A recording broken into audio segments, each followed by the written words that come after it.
میری بہوئیں ڈرامے کی آنے والی ایپیسوڈز بہت انٹرسٹنگ ہونے والی ہیں کیونکہ شاہویر نے جس طرح ایمان کا دل توڑا ہے اب اسی طرح شاہویر کا دل بہت بری طرح سے ٹوٹنے والا ہے کیونکہ اس کے سامنے مہنور کی حقیقت آنے والی ہے۔ اب شاہویر تو مہنور کو حاصل کرنے کے لیے اپنا گھر، اپنا بچہ، اپنا پیسہ سب داؤ پہ لگا چکا ہے اور اب وہ بیٹھ کے مہنور کے ساتھ اپنے آنے والی زندگی کے خواب سجا رہا ہے، لیکن مہنور ادھر اپنے لیے کچھ اور رشتے دیکھ رہی ہے۔ دراصل اب جا کے پتہ چلا کہ مہنور شاہویر کو اپنے گھر کیوں نہیں بلاتی تھی، کیونکہ مہنور اور اس کی ماں کا کام ہی یہی ہے، لڑکوں کو پھنسانا، ان سے پیسے لوٹنا اور پھر وہ گھر وہ جگہ چھوڑ کے کسی اور شہر میں غائب ہو جانا۔ ابھی بھی مہنور کے لیے اس کی ماں کوئی رشتہ دیکھتی ہے جس لڑکے کی تنخواہ بھی اچھی ہے اور گھر بھی اپنا ہے، تو مہنور اس لڑکے سے بھی نکاح کرے گی، اور دوسری طرف شاہویر جو مہنور کے پیچھے پڑا ہے کہ اب تو میں نے اپنی بیوی کو بھی گھر سے نکال دیا، اب ہماری شادی میں اتنی دیر کیوں ہو رہی ہے، تو مہنور ایک جھوٹا نکاح شاہویر سے بھی کرنے والی ہے۔ اب یہاں پر ناظرین سوچیں گے کہ ایسی بھی کیا مجبوری کہ دھوکہ دینے کے لیے شاہویر سے نکاح کرنا بہت ضروری ہے، تو اس کی وجہ یہ ہے کہ شاہویر مہنور سے اب اپنی پرانی انویسٹمنٹ کا حساب کتاب مانگنے لگا ہے کہ جو پیسے تم نے آن لائن بزنس پہ لگائے تھے اس میں سے کتنا پروفٹ ہوا، کیونکہ اگر ہم دونوں پارٹنر ہیں تو پروفٹ بھی تو شیئر ہونا چاہیے، جبکہ مہنور کی نظر شاہویر کے باقی پیسوں پہ ہے جو ابھی تک شاہویر کے بینک اکاؤنٹ میں ہیں، اور مہنور کو سمجھ آ گئی ہے کہ اب شاہویر مزید پیسے ایسے تو نہیں دے گا، جس کے لیے مجبوراً مہنور کو شاہویر سے نکاح کرنا ہوگا تاکہ شاہویر کو یقین آ جائے کہ اب مہنور اس کی ہے، اور خوشی خوشی وہ اپنا باقی کا بینک بیلنس بھی مہنور کے لیے لٹانے کو تیار ہو جائے۔ تو شاہویر سے نکاح کر کے اس کے پیسے لے گی، اور وہ بیچارہ جو لڑکا آیا تھا اس سے بھی نکاح کر کے جو زیورات اور حق مہر ملے گا لوٹے گی، اور پھر مہنور اور اس کی ماں تو یہ شہر چھوڑ کے ہی فرار ہو جائیں گی، اور بیچارہ شاہویر ڈھونڈتا ہی رہ جائے گا کہ اس کی محبت مہنور گئی تو گئی کہاں، جبکہ دوسری طرف ایمان کو جاب مل چکی ہے۔ ایمان تو خوشی خوشی گھر میں مٹھائی لے کے آتی ہے، اس کی ماں بہت خوش ہوتی ہے،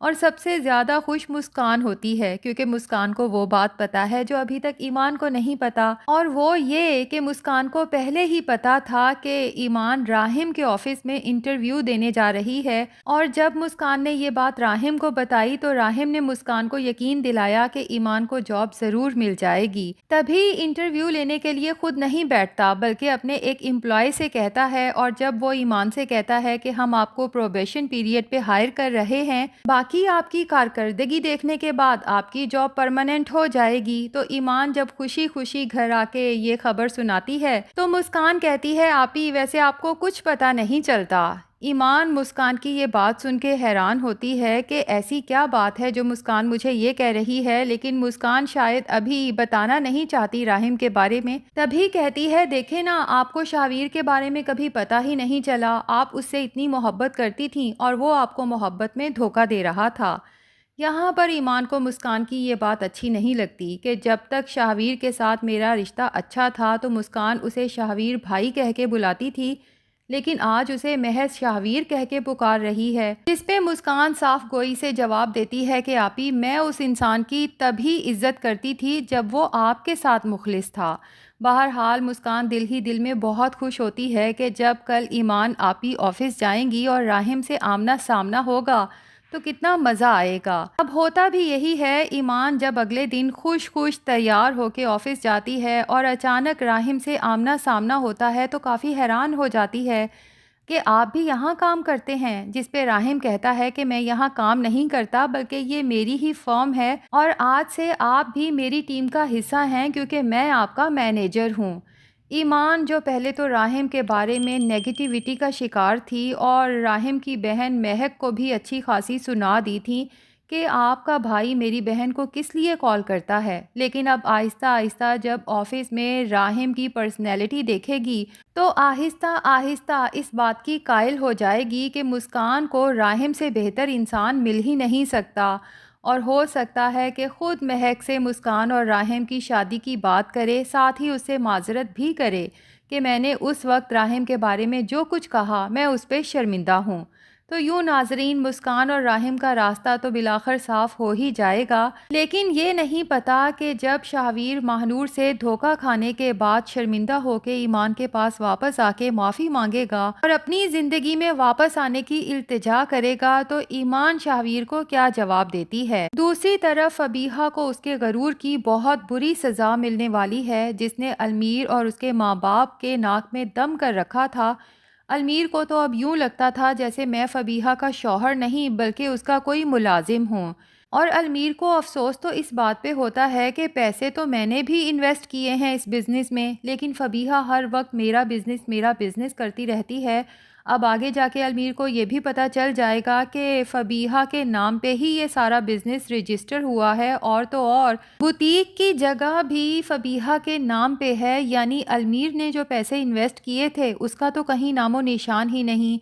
بہرحال جیسا کہ ہم نے ٹیزرز میں دیکھا، فبیہا سیڑھیوں سے گرتی ہے، بہت زیادہ تکلیف میں ہوتی ہے۔ اب فبیہا کی ماں جب اسے ایمرجنسی میں ہاسپٹل لے کے جائے گی تو لگتا یہی ہے کہ ڈاکٹر کہے گی کہ انٹرنل بلیڈنگ کی وجہ سے فبیہا کی پریگنینسی ضائع ہو چکی ہے، اور اس سب کے بعد فبیہا اپنے ماں باپ کے لیے بھی ٹاکسک بننے والی ہے، کیونکہ اب تو اس سے بالکل بھی برداشت نہیں ہوگا کہ میں ماں نہیں بن سکی تو میری ماں کے پاس یہ چھوٹا سا بچہ کس لیے ہو۔ اسے اپنے ہی چھوٹے بھائی سے شدید نفرت ہو جائے گی، اور ہو سکتا ہے کہ وہ اسے کوئی نقصان پہنچانے کی کوشش بھی کرے۔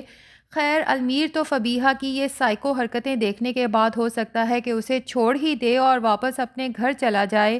جبکہ دوسری طرف عنبر بیگم اور آصف صاحب کے حالات اب اس قدر خراب ہو چکے ہیں۔ ان کا خیال تھا کہ بیٹوں کو دکان بیچ کے ان کا حصہ دیں گے تو وہ تینوں مل کے گھر کا خرچ چلائیں گے، لیکن آریان کے ساتھ ویسے ہی دھوکہ ہو چکا ہے۔ المیر مکمل طور پہ فبیہا کے ہاتھ میں ہے، اور شاہویر کا تو ہم سب کو پتہ ہے۔ تو اب آصف صاحب اس عمر میں خود ہی کام کرنے کا سوچیں گے، حالانکہ ان کی صحت محنت کی اجازت نہیں دیتی۔ خیر وہ اپنی ہی دکان پر واپس جائیں گے اور جس آدمی کے ہاتھ دکان بیچی تھی اس سے درخواست کریں گے کہ کیا میں اس دکان پہ ملازم کے طور پہ کام کر سکتا ہوں۔ اب اس آدمی کو بھی ہچکچاہٹ ہوگی کہ آصف صاحب پہلے یہاں مالک کے طور پہ رہتے تھے، اب بھلا ملازم کے طور پہ کیسے کام کریں گے، لیکن آصف صاحب التجا کرتے ہیں کہ مجھے اس وقت کام کی بہت ضرورت ہے، اور ایک درخواست بھی ہے کہ آپ اگر ماہانہ کی بجائے میرا معاوضہ روزانہ کی بنیاد پر دے سکیں تو وہ آدمی آصف صاحب کے حالات کو دیکھتے ہوئے انہیں کام تو دے دے گا، لیکن ظاہر ہے کہ افسوس کی بات تو ہے کہ اس دکان سے ان کا گھر اچھا خاصا چل رہا تھا۔ اگر تینوں بیٹے آپس میں اتفاق رکھتے تو سب کچھ یوں ہی اچھا چلتا رہتا، دکان بیچنے کا فائدہ بھی کچھ نہیں ہوا کیونکہ تینوں بیٹے اپنا اپنا حصہ ضائع کر چکے ہیں۔ تو ناظرین بچپن میں ایک کہانی سنی تھی اتفاق میں برکت، شاید اس ڈرامے سے ہمیں وہی سبق پھر سے سکھایا جا رہا ہے۔ تو ناظرین آپ کو ہمارا ریویو کیسا لگا کمنٹس میں بتائیں، ویڈیو پسند آئی ہے تو لائک اور چینل کو سبسکرائب بھی کر دیں۔